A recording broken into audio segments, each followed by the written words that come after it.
विधान परिषदेसाठी या नेत्यांची नावं चर्चेत. विधान परिषदेसाठी भाजपकडून उमेदवारांची चाचपणी सुरू करण्यात आली.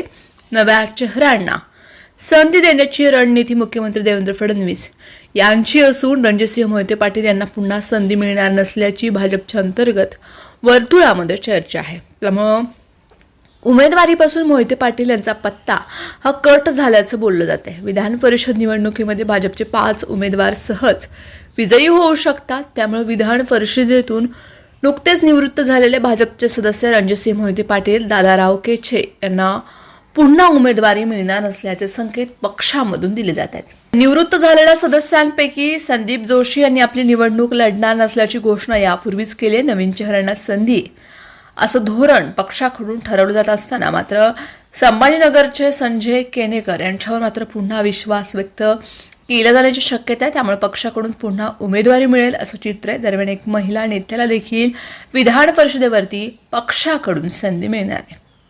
भाजप अंतर्गत उमेदवारी मिळण्यासाठी नेत्यांकडून मोर्चेबांधणी सुरू करण्यात आली. भाजपच्या रणनीतिकारांपुढे जातीय आणि प्रादेशिक समतोल राखत उमेदवारी निश्चित करण्याचं आव्हान असणार आहे. दरम्यान माजी आमदार राम सातपुते, रणजितसिंह निंबाळकर, केशव उपाध्ये, माधवी नाईक यांची नावं उमेदवारीसाठी चर्चेमध्ये आहेत. भाजप यांना संधी देणार की राज्यसभेप्रमाणेच धक्कातंत्र अवलंबणार यावर देखील राजकीय वर्तुळामध्ये चर्चा आहे.